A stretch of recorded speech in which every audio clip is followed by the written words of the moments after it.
Tushda muzqaymoq ko'rish.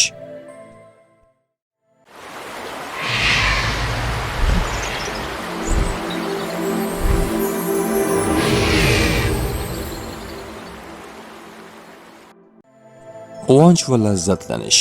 Muzqaymoq bu yoqimli, shirin va sovuq mahsulot.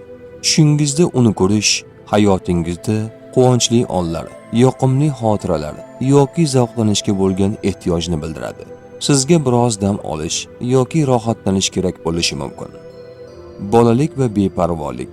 Muzqaymoq ko'pincha bolalikni eslatadi. Agar tushingizda muzqaymoq ko'rsangiz yoki iste'mol qilayotgan bo'lsangiz, bu sizning qalbingizda bolalarcha sodda, beg'ubor hissiyotlar uyg'onganini ko'rsatadi. Vaqtinchalik lazzat, qisqa umrli quvonch. Muzqaymoq tez eriydi. Shu sababli tushda muzqaymoq ko'rish ba'zida vaqtincha quvonch, qisqa muddatli imkoniyat yoki tez yo'qoladigan narsa timsoli sifatida talqin qilinadi. Bu sizga har bir lahzadan bahra oling degan ishoradir.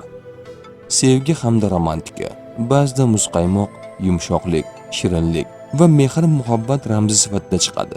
Agar tushda sevgan inson bilan muzqaymoq iste'mol qilayotgan bo'lsangiz, bu romantik his-tuyg'ular kuchaygandan darak beradi.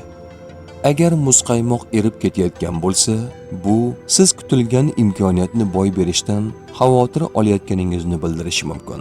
Ehtimol hayotingizda nimanidir ushlab qolishga harakat qilyapsiz, lekin vaqt sizga qarshi ishlayotgandek tuyulyapti. Tush ta'biri bashorat emas, barcha narsani bilguvchi yagona zot Allohdir. Ko'rgan tushlaringiz ta'birini bilmoqchimisiz? Unda kanalimizga obuna bo'ling.